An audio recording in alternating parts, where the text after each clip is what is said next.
আসসালামু আলাইকুম রহমতুল্লাহি আবরকাতু। কাফির মুশরিকদের অন্যায় অত্যাচার বিস্তৃত পরিমণ্ডলে ঘনকৃষ্ণ মেঘামলার বুক চিরে আরও একটি জ্যোতিমান বিদ্যুতের চমকে আরবগণ উদাসিত হয়ে উঠল। আরব জাহানের অন্যতম তেজস্ব পুরুষ উমর বিন খাত্তাব ইসলাম ধর্ম গ্রহণ করলেন। তার ইসলাম গ্রহণের ঘটনাটি সংঘটিত হয় নবুয়তের ৬ষ্ঠ বর্ষে হামজা রাদিয়াল্লাহু আনহু এর ইসলাম গ্রহণের মাত্র ৩ দিন পর। রাসূল সাল্লাল্লাহু আলাইহি ওয়াসাল্লাম উমর রাদিয়াল্লাহু আনহু এর ইসলাম গ্রহণের জন্য আল্লাহর দরবারে প্রার্থনা করেছিলেন। ইমাম তিরমিজি আব্দুল্লাহ বিন উমর হতে এই বিষয়টির বর্ণনা করেছেন এবং একে বিশুদ্ধ হিসেবে সাব্যস্ত করেছেন। অনুরূপভাবে তারবানি ইবনে মাসউদ রাদিয়াল্লাহু আনহু এবং আনিস রাদিয়াল্লাহু আনহুর মাধ্যমে বর্ণনা করেছেন যে রাসূল সাল্লাল্লাহু আলাইহি ওয়াসাল্লাম এ বলে দোয়া করেছেন, হে আল্লাহ, উমর বিন খাত্তাব অথবা আবু জাহেল বিন হিশাম এই দুইজনের মধ্যে হতে যে তোমার নিকট অধিক প্রিয় তার দ্বারা ইসলামকে শক্তিশালী করে দাও। রাসূল সাল্লাল্লাহু আলাইহি ওয়াসাল্লাম এর এ প্রার্থনা আল্লাহ তাআলা কবুল করলেন এবং দুজনের মধ্যে আল্লাহর নিকট উমর রাদিয়াল্লাহু আনহু অধিক প্রিয় ছিলেন আর উমর রাদিয়াল্লাহু আনহুকে ইসলাম গ্রহণ করলেন। উমর রাদিয়াল্লাহু আনহু ইসলাম গ্রহণ সম্পর্কিত সকল বর্ণনা একত্রিত করে দৃষ্টি নিক্ষেপ করলে এটা স্পষ্ট হয়ে ওঠে যে তার অন্তরে ইসলাম ধীরে ধীরে স্থান লাভ করতে থাকে। ইসলাম গ্রহণ সম্পর্কিত বিষয়টির সারসংক্ষেপ তুলে ধরার পূর্বে তার মন মানসিকতা এবং আবেগ অনুভূতি সম্পর্কে সংক্ষেপে আলোচনা করা হলো। উমর রাদিয়াল্লাহু আনহু তার উগ্র মেজাজ, রূঢ় প্রকৃতি এবং বীরত্বের জন্য আরব সমাজে বিশেষভাবে খ্যাত ছিলেন। মুসলমানগণকে বেশ কিছুকাল যাবৎ তার হাতে উৎপীড়ন ও নিগৃহীত হতে হয়েছিল, কিন্তু এত সত্ত্বেও একটি লক্ষণীয় বৈশিষ্ট্যের আভাস যেন প্রথম থেকেই তার মধ্যে পরিলক্ষিত হতো। তার হাবভাব দেখে মনে হতো যে ভারাবেগের দুই বিপরীতমুখী শক্তি যেন তার অভ্যন্তরে পরস্পর একের সাথে সাথে সংঘর্ষে লিপ্ত রয়েছে। একদিকে তিনি তার পূর্বপুরুষের অনুষ্ঠিত রীতিনীতি ও আচার অনুষ্ঠানের প্রতি অত্যন্ত শ্রদ্ধাশীল ছিলেন, অপরদিকে বিপদে আপদে মুসলমানদের ধৈর্য ধারণার সাধারণ ক্ষমতা দেখে তিনি হতবাক হয়ে যেতেন এবং প্রশংসার দৃষ্টিতে তাদের দিকে তাকিয়ে থাকতেন। উপরস্থ কোনো কোনো সময় জ্ঞানীগুণীদের মতো তার মতো তত্ত্ব চিন্তার উদ্রেকও হতো। তিনি আপন খেয়ালে চিন্তা করতে থাকতেন নানা বিষয়, নানা কথা। কোনো কোনো সময় এটাও তার মনে হতো যে ইসলাম যে পথের সন্ধান দিচ্ছে সে পথে চলার জন্য উধাও আহ্বান জানাচ্ছে, সম্ভবত সেটা উত্তম ও পবিত্রতম। এজন্য প্রায় তিনি দ্বিধাদ্বন্দ্বে ভুগতেন, কোনো কোনো সময় বিচলিত বোধ করতেন, কখনো বা নিরুৎসাহিত হতেন। উমর রাদিয়াল্লাহু আনহুকে একদিন বাড়ির বাইরে অবস্থানের মধ্যে দিয়ে রাত যাপন করতে হয়। তিনি বাইতুল্লাহ চত্বরে আগমন করেন এবং কাবাঘরের পর্দার অভ্যন্তরে প্রবেশ করেন। রাসূল সাল্লাল্লাহু আলাইহি ওয়াসাল্লাম সে সময় সালাত আদায় করছিলেন। সালাতে তিনি সূরা আল হাক্কা তেলাওয়াত করেছিলেন। উমর রাদিয়াল্লাহু আনহা নীরবে গভীর মনোযোগের সাথে তেলাওয়াত শ্রবণ করলেন এবং এর ঝংকার, বাক্যনিবাস ও সূরার মাধুর্যে মুগ্ধ ও হতবাক হয়ে গেলেন। উমরের বর্ণনা সূত্রে বলা হয়েছে যে তিনি বলেছেন, আমি মনে মনে বললাম, আল্লাহর কসম, কুরাইশরা যেমনটি বলে থাকে তিনি হচ্ছেন একজন কবি। কিন্তু এ সময় রাসূলুল্লাহ সাল্লাল্লাহু আলাইহি ওয়াসাল্লাম এ আয়াত পাঠ করেন, এটা হচ্ছে কুরআন, একজন দ্রুত কর্তৃক আনিত বাণী এবং এটা কোনো কবির কল্পনা নয়, কিন্তু এতে তোমরা খুবই কমই বিশ্বাস স্থাপন করো। উমর রাদিয়াল্লাহু আনহু বলেন, আমি মনে মনে বললাম, আর এ তো হচ্ছে আমারই মনের কথা, সে কি করে তা জানলো? নিশ্চয়ই মুহাম্মদ সাল্লাল্লাহু আলাইহি ওয়াসাল্লাম একজন মন্ত্রধারী গণক। আমার মনে উক্ত ভাবের উদয় হওয়ার পরস্পর মুহাম্মদ সাল্লাল্লাহু আলাইহি ওয়াসাল্লাম তেলাওয়াত করলেন, এটা কোনো গণকের উক্তি নয়, তোমরা খুবই কম উপদেশ গ্রহণ করে থাকো, এটা আল্লাহ রাব্বুল আলামিন কর্তৃক নাজিলকৃত বাণী। রাসূল সাল্লাল্লাহু আলাইহি ওয়াসাল্লাম সালাতের সূরা শেষ পর্যন্ত তেলাওয়াত করলেন এবং উমর রাদিয়াল্লাহু আনহু তা শ্রবণ করলেন। উক্ত প্রসঙ্গে উমর রাদিয়াল্লাহু আনহু বলেছেন, সে সময় ইসলাম আমার অন্তরাজ্য স্থান অধিকার করে বসল। প্রকৃতপক্ষে উমর রাদিয়াল্লাহু আনহু এর অন্তরাজ্যে এটাই ছিল ইসলামের বীজ বপনের প্রথম সময়, কিন্তু তখনও তার চেতনায় অগ্রসরত আবেগ আত্মপক্ষ সমর্থনের প্রতি প্রবল অন্ধত্ব এবং পূর্ববর্ষের ধর্মীয় অনুভূতি ও বিশ্বাসের ঐতিহ্যগত প্রভাব জগদল পাথরের মতো তার মন মস্তিষ্ক এতই প্রবাহিত করে রেখেছিল যে ইসলামের প্রাথমিক অনুভূতি কার্যকারিতা তেমন একটা ছিল না বললেই চলে। সুতরাং বাপদাদার আমল থেকে চলে আসা কুসংস্কারকে আঁকড়ে ধরে থাকার ব্যাপারে তার আগ্রহ ছিল ঐকান্তিক। তিনি ছিলেন অত্যন্ত কঠোর প্রকৃতির লোক। তার স্বভাবগত কঠোরতার কারণেই তিনি ছিলেন রাসূল সাল্লাল্লাহু আলাইহি ওয়াসাল্লাম এবং মুসলমানদের অন্যতম বিপজ্জনক শত্রু। তিনি এতটাই বিপজ্জনক ছিলেন যে রাসূল সাল্লাল্লাহু আলাইহি ওয়াসাল্লামকে হত্যা করার উদ্দেশ্যে একদিন তিনি খোলা তরবারি হাতে বের হন। রুক্ষ মেজাজে তার পথ চলার এক পর্যায়ে আকস্মিকভাবে নঈম বিন আবদুল্লাহ নাহম আহবি নামের এক ব্যক্তির সাথে তার সাক্ষাৎ হয়। নঈম তাকে জিজ্ঞেস করলো, হে ওমর, কি উদ্দেশ্যে কোথায় চলছো? তিনি বললেন, মুহাম্মদকে হত্যা করার উদ্দেশ্যে চলছি। লোকটি বলল, মুহাম্মদকে হত্যা করো, বনু হাশেম ও বনু জোহরা থেকে কিভাবে রক্ষা পাবে?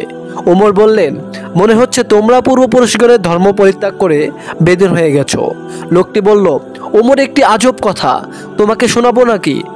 তোমার বোন এবং ভগ্নিপতিও তোমাদের ধর্ম পরিত্যাগ করে বেদিন হয়ে গেছে।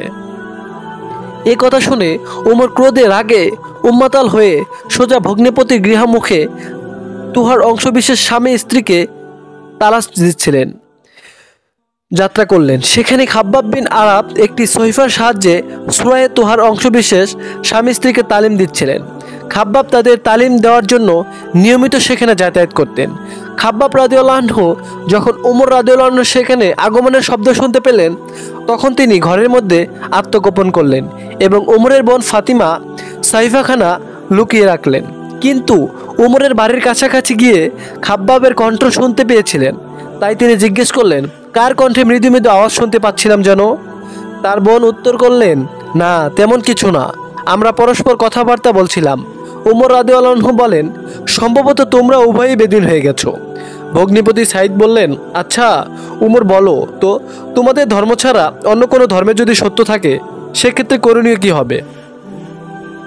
এ কথা শোনা মাত্রই উমর তেলে বেগুনে জ্বলে ওঠে। ভগ্নিপতিকে নির্মমভাবে প্রত্যাহার করতে শুরু করলেন।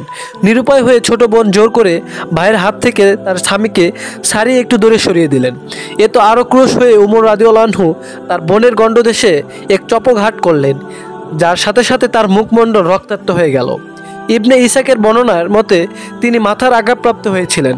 বোন ফাতিমা ক্রোধ আবেগজড়িত কণ্ঠে বললেন, ওমর, তোমার ধর্ম ছাড়া অন্য ধর্ম যদি সত্য হয় তাহলে এ বলে তিনি কালিমা শাহাদত পাঠ করলেন। আমি সাক্ষ্য প্রদান করছি যে আল্লাহ ছাড়া কোনো উপাস্য নাই এবং মুহাম্মদ সাল্লাল্লাহু আলাইহি ওয়াসাল্লাম বান্দা ও তার রাসূল। শাহাদতের এ বাণী শোনা মাত্রই ওমর রাদিয়াল্লাহু আনহু হৃদয় জগতে ভাবান্তর শুরু হয়ে গেল। তিনি তার ছোট বোনের রক্তাক্ত মুখমণ্ডল দেখে যার পরিণত লজ্জিত এবং অনুতপ্ত হলেন। তারপর তিনি বোনকে সম্বোধন করে কোমল কণ্ঠে বললেন, তোমাদের নিকট যে কিতাবখানা আছে তা আমাকে একবার পড়তে দিবে? বোন বলল, তুমি অপবিত্র। অপবিত্র লোকেরা এ কিতাব স্পর্শ করতে পারবে না, শুধুমাত্র পবিত্র লোকরাই এ কিতাব স্পর্শ করতে পারবে। ওমর গোসল করে পাকসাফ হলেন। তারপর সহিফাখানা হাতে নিলেন এবং বিসমিল্লাহির রহমানির রহিম পড়লেন এবং মন্তব্য করলেন, এ তো বড়ই পবিত্র নাম। তারপর সূরা তুহা হতে, আমি আল্লাহ, আমি ব্যতীত আর কোনো ইলাহ নেই, সুতরাং তোমরা আমার ইবাদত করো এবং আমার শরণার্থে তোমরা সালাত কায়েম করো পর্যন্ত পাঠ করলেন এবং পাঠ শেষে বললেন, এ তো বড়ই উত্তম এবং সুমহান কালাম। তোমরা আমাকে মুহাম্মদ সাল্লাল্লাহু আলাইহি ওয়াসাল্লামের নিকট নিয়ে চলো। ঘরের এক কোণে লুকিয়ে থাকা খাব্বাব রাদিয়াল্লাহু যখন উমরের এ কথা শুনতে পেলেন, তখন তিনি বাইরে এসে বললেন, উমর, সুসংবাদ গ্রহণ করো। আমার ধারণা যে রাসূল সাল্লাল্লাহু আলাইহি ওয়াসাল্লাম বিগত বৃহস্পতিবার রাতে তোমার সম্পর্কে যে প্রার্থনা করেছিলেন, হে আল্লাহ, উমর বিন খাত্তাব অথবা আবু জাহেল বিন হিশামের দ্বারা ইসলামকে শক্তিশালী করে দিন, তা কবুল হয়েছে। সে সময় রাসূল সাল্লাল্লাহু আলাইহি ওয়াসাল্লাম সাফা পর্বতের নিকটস্থ নিজ আবাসস্থলে অবস্থান করেছিলেন। খাব্বাব রাদিয়াল্লাহু আনহু এর মুখ থেকে উক্ত কথা শোনার পর ওমর রাদিয়াল্লাহু আনহু তার তরবারিখানা কোষবদ্ধ করে রাসূল সাল্লাল্লাহু আলাইহি ওয়াসাল্লামের আবাসস্থলের পথে ধরে চলতে লাগলেন। তারপর তিনি বাড়ির বহিরাঙ্গনে উপস্থিত হয়ে দরজায় কারাঘাত করলেন। দরজার ফাঁক দিয়ে এক ব্যক্তি উঁকি দিয়ে দেখতে পেলেন যে কোষবদ্ধ তলোয়ার সহ ওমর দয়াত্রমান রয়েছে।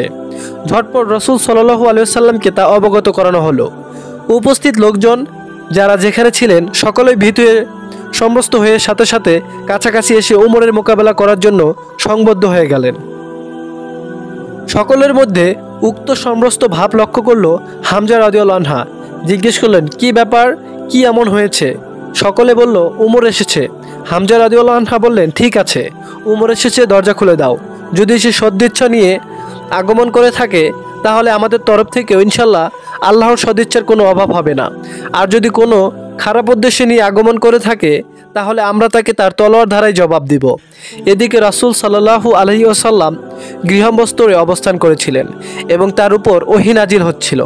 ওহী নাজিল সমাপ্ত হলে তিনি ওমরের সাথে সাক্ষাতের উদ্দেশ্যে বৈঠকখানায় আগমন করলেন।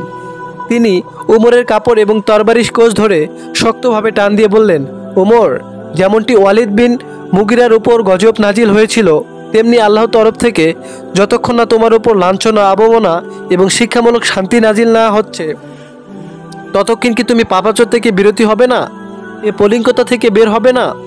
তারপর রাসূল সাল্লাল্লাহু আলাইহি ওয়াসাল্লাম আল্লাহর দরবারে দোয়া করলেন, হে সর্বশক্তিমান প্রভু, তোমার ইচ্ছা কিংবা অনিচ্ছাই হচ্ছে চূড়ান্ত। এ ওমর বিন খাত্তাবের দ্বারা ইসলামের শক্তি এবং সম্মান বৃদ্ধি করুন। রাসূল সাল্লাল্লাহু আলাইহি ওয়াসাল্লাম এ প্রার্থনা শোনার পর উমর রাদিয়াল্লাহু আনহু এর অভ্যন্তরে এমনই এক স্পন্দনের সৃষ্টি হতে লাগলো যে তিনি অস্থির হয়ে পড়লেন এবং পাঠ করলেন, আমি সাক্ষ্য প্রদান করছি যে আল্লাহ ছাড়া কোনো উপাস্য নেই এবং মুহাম্মদ সাল্লাল্লাহু আলাইহি ওয়াসাল্লাম তার বান্দা ও রাসূল। ওমর রাদিয়াল্লাহু আনহু এর মুখ থেকে তাওহীদের এ বাণী শোনা মাত্রই সেখানে উপস্থিত লোকজনেরা এত জোরে আল্লাহু আকবার ধ্বনি উচ্চারণ করলেন যে মসজিদুল হারামের অবস্থানকারী লোকেরাও তা স্পষ্টভাবে শুনতে পেলেন। আরব মুলকে এটা সর্বজা বিদিত বিষয় ছিল যে উমর বিন খাত্তাব ছিলেন অত্যন্ত প্রতাপশালী এবং প্রভাবশালী। তিনি এতই প্রভাবশালী ছিলেন যে তার সাথে প্রতিদ্বন্দ্বিতা করার মতো সাহস সেই সমাজে কোনো ব্যক্তির ছিল না। উক্ত কারণে তার মুসলমান হয়ে যাওয়ার কথা প্রকাশ্য হওয়া মাত্রই মুশরিকদের মধ্যে ক্রোধন এবং বিলাপ সৃষ্টি হয়ে গেল এবং তারা নিজেরাই বড় লাঞ্ছনা ও অপমান বোধ করতে লাগলো। পক্ষান্তরে ওমর রাদিয়াল্লাহু আনহু এর ইসলাম গ্রহণের করার ফলে মুসলমানদের শক্তি, সাহস ও মান মর্যাদা উল্লেখযোগ্য মাত্রায় বৃদ্ধি পেয়ে গেল এবং তাদের মধ্যে আনন্দের জোয়ার বইতে লাগলো।